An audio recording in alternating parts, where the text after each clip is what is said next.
കഴിഞ്ഞ 3 വർഷമായിട്ട് നമ്മൾ ഇൻഫിനിക്സിൻ്റെ പല ഫോണുകൾ റിവ്യൂ ചെയ്യുന്നുണ്ട്. കേരളത്തിലെ തന്നെ പല പ്രമുഖ ടെക് യൂട്യൂബേഴ്സും നമ്മളെ കളിയാക്കിയിട്ട് വരെയുണ്ട് ഇൻഫിനിക്സിൻ്റെ റിവ്യൂ ചെയ്യുന്നു എന്ന് പറഞ്ഞിട്ട്. ബട്ട് ഈ കളിയാക്കിയവരിൽ പലരും തന്നെ ഇൻഫിനിക്സിൻ്റെ ഒരു ഫോണിൻ്റെ റിവ്യൂ ഇട്ടിട്ടുണ്ട്. ഇപ്പോൾ അതിന് കാരണമായിട്ടുള്ള ഫോണാണ് ഇൻഫിനിക്സ് GT 10 Pro. ഈ ഫോണിനെ വളരെ ഡീറ്റെയിൽഡ് ആയിട്ട് നമ്മൾ ഉപയോഗിച്ചിട്ടുള്ള ഒരു റിവ്യൂ ആണ്. ഈ ഫോൺ വാങ്ങണോ വേണ്ടേ, പ്രശ്നങ്ങൾ എന്തൊക്കെയാണെന്നുള്ളത് മറ്റ് യൂട്യൂബേഴ്സിനേക്കാളും കുറച്ചുകൂടി പ്രിസൈസ് ആയിട്ടും കുറച്ചുകൂടി ഡീറ്റെയിൽഡ് ആയിട്ടും ഈ വീഡിയോയിൽ നമ്മൾ നോക്കുന്നുണ്ട്. 20,000 രൂപ പ്രൈസ് റേഞ്ചിൽ നോക്കുന്ന സമയത്ത് വല്ലാത്തൊരു ഡിസൈനാണ് ഇൻഫിനിക്സ് ഇതിനകത്ത് കൊടുത്തിട്ടുള്ളത്. സൈബർ മെക്ക എന്നാണ് ഈ ഒരു ഡിസൈൻ്റെ പേര്. ഈ സൈബർ മെക്ക എന്നുള്ള സാധനം നിങ്ങൾ കണ്ടിട്ടുണ്ടായിരിക്കും. നമ്മുടെ നത്തിങ്ങിലൊക്കെ സിമിലർ ആയിട്ടുള്ള ഡിസൈൻ ഉണ്ട്. വാട്ട് എവർ, ഇതിൻ്റെ അകത്ത് ക്യാമറ ബമ്പിൻ്റെ അവിടെയായിട്ട് നമുക്ക് കുറച്ച് LED ഇൻഡിക്കേറ്റേഴ്സ് കൊടുത്തിട്ടുണ്ട്. അത് മാത്രമാണ് ഇതിനകത്ത് ലൈറ്റായിട്ട് കത്തുന്ന സാധനങ്ങൾ. കണ്ടാൽ നമുക്കൊരു ഗ്ലാസ് ബാക്ക് പോലെയൊക്കെ ഇരിക്കുമെങ്കിലും ഇതൊരു ട്രാൻസ്പെറൻ്റ് ആയിട്ടുള്ള പ്ലാസ്റ്റിക് ബാക്കാണ്. അതുമാത്രമല്ല പ്ലാസ്റ്റിക് ഫ്രെയിം തന്നെയാണ് ഉപയോഗിക്കുന്നത്. 187 ഗ്രാമാണ് ഈ ഒരു ഡിവൈസിൻ്റെ വെയിറ്റ്. ഒറ്റ നോട്ടത്തിൽ നമ്മൾ കാണപ്പോഴേ ഭയങ്കര ഹെവി ഫോണാണെന്ന് തോന്നുമെങ്കിലും നമ്മളിങ്ങനെ കയ്യിലെടുക്കുമ്പോൾ ഭയങ്കര ലൈറ്റ് വെയിറ്റ് ആണ്. ഫോൺ നമ്മൾ ഫിസിക്കലി നോക്കിക്കഴിഞ്ഞാൽ റൈറ്റ് സൈഡിലായിട്ട് നമ്മുടെ വോളിയം റോക്കറും പവർ ബട്ടണും വരുന്നുണ്ട്. ഈ പവർ ബട്ടൻ്റെ പ്ലേസ്മെൻറ്റ് എനിക്ക് ഭയങ്കര ഇഷ്ടപ്പെട്ടു. അതായത് നമ്മൾ ഫോൺ കയ്യിലെടുക്കുമ്പോൾ നമ്മുടെ തമ്പ് കറക്റ്റായിട്ട് ഈ പവർ ബട്ടണിൽ വന്നിരിക്കും. ജസ്റ്റ് ഒന്ന് മേളിലേക്കൊന്ന് നമ്മുടെ കൈ ഒന്ന് എക്സ്റ്റെൻഡ് ചെയ്ത് കഴിഞ്ഞാൽ നമ്മുടെ വോളിയം റോക്കറിലേക്കും നമ്മുടെ തമ്പെത്തും. അത് ഭയങ്കര നല്ല പ്ലേസ്മെൻറ്റാണ്. ടോപ്പിലായിട്ട് നമ്മുടെ മൈക്രോഫോൺ കൊടുത്തിട്ടുണ്ട്. ബോട്ടം സൈഡിലായിട്ട് നമ്മുടെ 3.5 mm ഓഡിയോ ജാക്ക് പോർട്ടും Type C പോർട്ടും അതുപോലെ തന്നെ മെയിൻ സ്പീക്കർ വെൻസും കൊടുത്തിട്ടുണ്ട്. ഇതിനകത്തൊരു സ്റ്റീരിയോ സ്പീക്കേഴ്സാണ് കൊടുത്തിട്ടുള്ളത്. ഇയർ പീസ് തന്നെയാണ് ഒരു സ്റ്റീരിയോ സ്പീക്കറായിട്ട് ആക്ട് ചെയ്യുന്നത്. ലെഫ്റ്റ് സൈഡിലായിട്ട് നമ്മുടെ സിം ട്രേ മാത്രമാണുള്ളത്. സിം ട്രേ നോക്കിക്കഴിഞ്ഞാൽ ഹൈബ്രിഡ് അല്ല, 2 സിമ്മും അതുപോലെ തന്നെ ഒരു SD കാർഡ് നമുക്കിട്ട് യൂസ് ചെയ്യാൻ പറ്റും. ബാക്കിലായിട്ട് നമ്മുടെ ക്യാമറ ബമ്പ് കൊടുത്തിട്ടുണ്ട്. അവിടെ ട്രിപ്പിൾ ക്യാമറ സെറ്റപ്പ് നമുക്ക് കാണാൻ പറ്റും. 108 MP ക്യാമറ ആണെന്നുള്ള ഒരു ബ്രാൻഡിങ് കൊടുത്തിട്ടുണ്ട്. പിന്നെ തൊട്ട് താഴെയായിട്ട് ഒരു LED ഇൻഡിക്കേഷൻ, പിന്നെ ബോട്ടം സൈഡിലായിട്ട് നമ്മുടെ ഇൻഫിനിക്സ് GT എന്ന് പറഞ്ഞിട്ട് ഒരു ബ്രാൻഡിങ്. ഡിസ്പ്ലേ നോക്കിക്കഴിഞ്ഞാൽ 32 MP ഒരു പഞ്ച്വൽ സെൽഫി ക്യാമറയോട് കൂടിയിട്ടുള്ള ഒരു 6.7 ഇഞ്ചിൻ്റെ OLED ഡിസ്പ്ലേ ആണ് വരുന്നത്.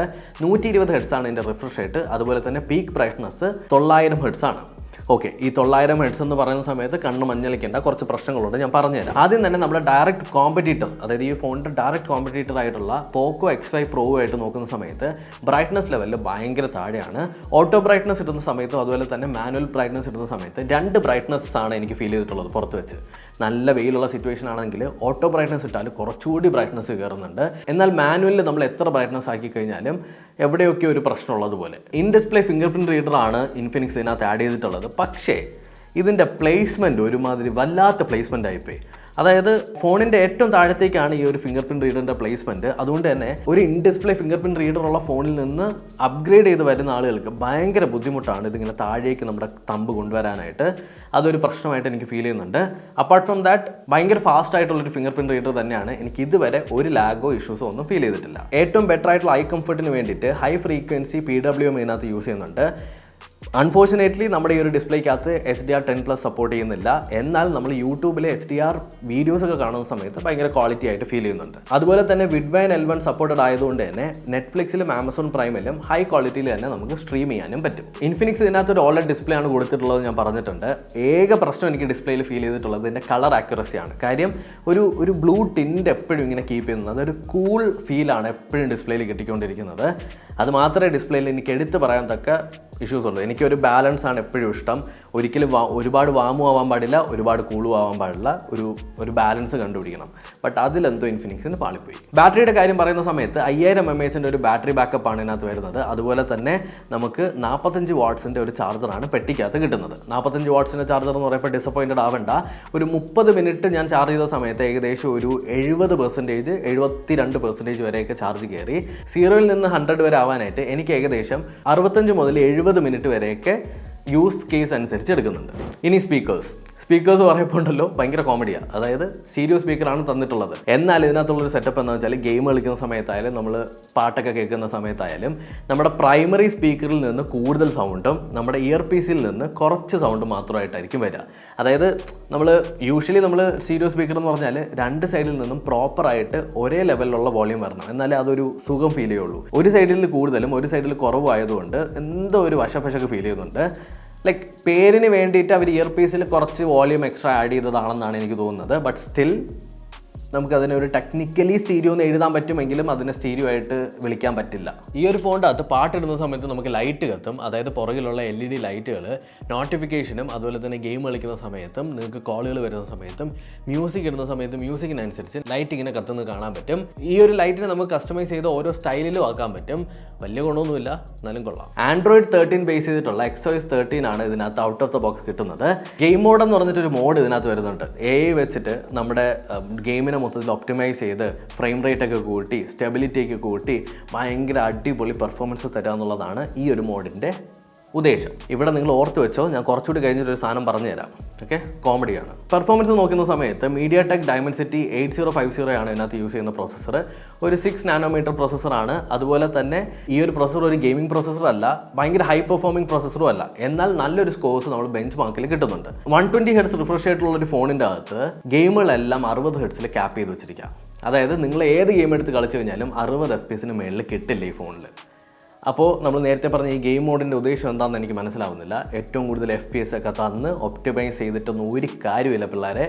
ഇതിനകത്ത് 60 FPS കളിക്കാൻ പറ്റും. ഫോണിൻ്റെ ഓവറോൾ പെർഫോമൻസ് ഭയങ്കര നല്ലത് തന്നെയാണ്. എനിക്ക് ഒരു തരത്തിലുള്ള ഇഷ്യൂസും ഫീൽ ചെയ്തിട്ടില്ല. ഇത്രയും ബ്ലോട്ട്വെയർസ് ഉള്ളൊരു ഫോണാണെങ്കിലും ഹിക്കപ്പോ അല്ലെങ്കിൽ എവിടെയെങ്കിലുമൊക്കെ ലാഗോ ഒന്നും തന്നെ ഫീൽ ചെയ്തിട്ടില്ല. ഭയങ്കര സ്മൂത്തായിട്ടാണ് പോകുന്നത്. ഗെയിംസ് കളിക്കുന്ന സമയത്ത് 60 FPS ഭയങ്കര സ്മൂത്തായിട്ട് പോകുന്നുണ്ട്. ഗ്രാഫിക്സ് ഒന്നും വലിയ പ്രശ്നമൊന്നുമില്ല. ടെക്സ്ചേഴ്സും വളരെ ബെറ്റർ ആയിട്ട് തന്നെ ഫീൽ ചെയ്യുന്നുണ്ട്. ഓക്കെ, ക്യാമറയാണല്ലോ ഇതിനകത്ത് കുറച്ച് ഹൈലൈറ്റ് ആയിട്ടുള്ള കാര്യം.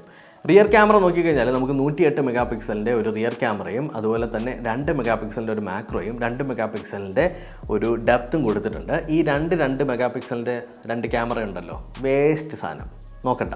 ഓക്കെ, അത് വിട്. 108 മെഗാ പിക്സലിൻ്റെ പ്രൈമറി നോക്കിക്കഴിഞ്ഞാൽ ഭയങ്കര നല്ല ഫോട്ടോസാണ് ഡേ ലൈറ്റിൽ നല്ല ലൈറ്റിംഗ് കണ്ടീഷനിൽ എടുക്കുന്നത്. ലോ ലൈറ്റിൽ അത്ര രസമൊന്നും ഇല്ലാന്നുണ്ടെങ്കിൽ ഡേ ലൈറ്റിൽ ഭയങ്കര നല്ല ഫോട്ടോസാണ് എടുക്കുന്നത്. ഡീറ്റെയിൽസും അതുപോലെ തന്നെ മൊത്തത്തിലുള്ള എക്സ്പോഷേഴ്സൊക്കെ ഭയങ്കര നല്ലതാണ്. ഒരു പ്രശ്നം എനിക്ക് ഫീൽ ചെയ്തിട്ടുള്ളത് അതിൻ്റെ അകത്ത് ഒരു കൂൾ സിഗ്നേച്ചറാണ് എപ്പോഴും കൊണ്ടുവരുന്നത്. ഞാൻ നേരത്തെ പറഞ്ഞ പോലെ തന്നെ ഒരു ലൈഫ് കിട്ടുന്നില്ല. കുറച്ചൊന്ന് ഒരു വാമായാൽ മാത്രമേ. നമ്മുടെ കേരളത്തിലേക്ക് ലൈറ്റിംഗ് ടെമ്പറേച്ചർ നോക്കിക്കഴിഞ്ഞാൽ കുറച്ച് വാമാണ്. ആ ഒരു വാമിൽ നിന്ന് കുറച്ച് കൂളിലേക്കാണ് ഈ ഒരു ഫോൺ മൊത്തത്തിൽ ഫോട്ടോസ് എടുക്കുന്നത്. നിങ്ങൾക്ക് സാമ്പിൾസ് കാണുന്ന സമയത്ത് മനസ്സിലാവും.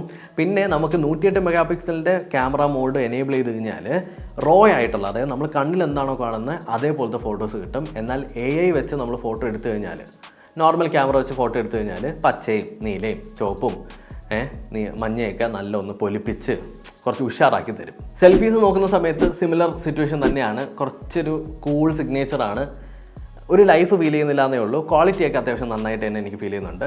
പോർട്രേറ്റ് ഫോട്ടോസ് നോക്കിക്കഴിഞ്ഞാൽ റിയർ ക്യാമറയും അതുപോലെ തന്നെ ഫ്രണ്ട് ക്യാമറയും അത്യാവശ്യം തരക്കേടില്ലാത്ത, അതായത് ഈ ഒരു പ്രൈസ് വെച്ച് കമ്പയർ ചെയ്യുമ്പോൾ അത്യാവശ്യം തരക്കേടില്ലാത്ത പെർഫോമൻസ് തന്നെയാണ്.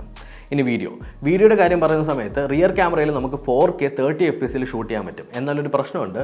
4K 30 FPS ഷൂട്ട് ചെയ്ത് കഴിഞ്ഞാൽ ഭയങ്കര ഷേക്കാണ്.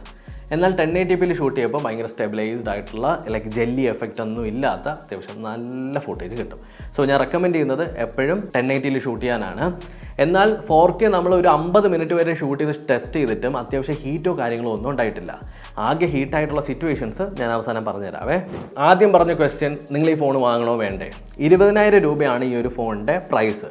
ഇതുമായിട്ട് കമ്പയർ ചെയ്യുന്നത് നമ്മുടെ പോക്കോ X5 Pro ആണ്. പോക്കോ X5 Proന് 1000 രൂപ കൂടുതലാണ് ഈ ഒരു ഫോണിൽ നിന്ന്. എന്നാൽ പോക്കോ X5 Pro കുറച്ചുകൂടി ബെറ്റർ ആയിട്ട് പെർഫോം ചെയ്യുന്ന കുറേ കാര്യങ്ങളുണ്ട്. അത് ഓരോന്നായിട്ട് ഞാൻ പറയുന്നതിന് മുന്നേ എനിക്ക് തോന്നിയിട്ടുള്ള പ്രോസ്, ഈ ഒരു ഫോണിൻ്റെ നല്ല കാര്യങ്ങൾ ഞാൻ പറഞ്ഞുതരാം. ഒന്നാമത്തത്, നല്ലൊരു ഡിസ്പ്ലേ കിട്ടുന്നുണ്ട്. Display in the sense game കളിക്കാനല്ല, അത്യാവശ്യം നമുക്ക് വ്യൂയിങ് ആംഗിൾസും കാര്യങ്ങളൊക്കെ നോക്കുന്ന സമയത്ത് വളരെ ബെറ്റർ ആയിട്ടുള്ളൊരു ഡിസ്പ്ലേ തന്നെയാണ്. രണ്ടാമത്തത്, പ്രൈസ് വെർസസ് പെർഫോമൻസ് റേഷ്യോ നോക്കുമ്പോൾ ഭയങ്കര നല്ലതാണ്. പെർഫോമൻസ് സ്കോറുകൾ നമ്മുടെ പോക്കോ X5നേക്കാളും ബെറ്റർ ആയിട്ട് തന്നെയുണ്ട്. ക്ലിയർലി നമ്മുടെ ബെഞ്ച് മാർക്ക് സ്കോർ മൾട്ടി കോറിലും സിംഗിൾ കോറിലും നോക്കുന്ന സമയത്ത് പോക്കോ X5നേയൊക്കെ നല്ല രീതിക്ക് പൊട്ടിക്കുന്നുണ്ട്.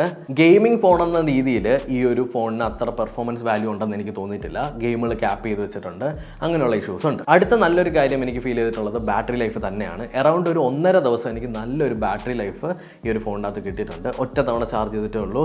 എനിക്ക് തോന്നുന്നു അത് നല്ല രീതിക്ക് അവർ ഒപ്റ്റിമൈസ് ചെയ്ത് വെച്ചിട്ടുള്ളത് കൊണ്ടാണെന്ന് തോന്നുന്നു ബാറ്ററി ലൈഫ് അത്രയും കിട്ടുന്നത്. ലൈക്ക് എനിക്ക് നല്ല ഡൗട്ടുണ്ട് നമ്മുടെ നോർമൽ യൂസേജ് എക്സ്പീരിയൻസിൽ ശരിക്കും നമുക്ക് 120 Hz കിട്ടുന്നുണ്ടോ ഇല്ല എന്നുള്ളത്. അതിനെ പറ്റിയിട്ടൊന്ന് ഡീറ്റെയിൽ ആയിട്ട് എനിക്ക് നോക്കേണ്ടതായിട്ടുണ്ട്. എന്നിട്ട് ഞാൻ അപ്ഡേറ്റ് ചെയ്യാം. ക്യാമറയുടെ കാര്യത്തിലും ഞാൻ വളരെ സാറ്റിസ്ഫൈഡ് ആണ്. ക്വാളിറ്റി ഉണ്ട്. ആ ഒരു പ്രൈസ് റേഞ്ച് വെച്ച് നോക്കുന്ന സമയത്ത് അത്യാവശ്യം ക്വാളിറ്റിയും ഡീറ്റെയിൽസും അതുപോലെ തന്നെ ഡെപ്തും ഒക്കെയുള്ള ഫോട്ടോസ് തന്നെയാണ് എടുക്കുന്നത്. സാമ്പിൾസ് ഞാൻ ഗൂഗിൾ ഡ്രൈവിൽ അറ്റാച്ച് ചെയ്യാം, നിങ്ങൾക്ക് ചെക്ക് ചെയ്ത് നോക്കാവുന്നതാണ്. ഡിസൈനിൻ്റെ ആസ്പെക്റ്റിലും എനിക്ക് കുറച്ച് ബെറ്റർ ആയിട്ട് ഫീൽ ചെയ്തു. ഇപ്പോൾ പോക്കോ ആയിട്ട് കമ്പയർ ചെയ്യുമ്പോൾ ഡിസൈനിൽ കുറച്ച് ഡിഫറെൻ്റ് ആയിട്ടുള്ള, കോപ്പീഡി ആണെങ്കിലും കുറച്ച് ഡിഫറെൻ്റ് ആയിട്ടുള്ള ഒരു ഡിസൈൻ ഇൻഫിനിക്സ് കൊണ്ടുവന്നിട്ടുണ്ട്. ഇനി പോരായ്മകളാണ് കുറച്ച് ഡീറ്റെയിൽ ആയിട്ട് പറയാനായിട്ടുള്ളത്. XOS ആണ് ഇതിൻ്റെ ഏറ്റവും വലിയൊരു പോരായ്മ. ഇതിൻ്റെ UI അത്രയ്ക്ക് ശോകമാണ്. രണ്ടാമത്തെ കാര്യം, ലോ ലൈറ്റ് ക്യാമറ പെർഫോമൻസ് അത്ര നല്ലതല്ല.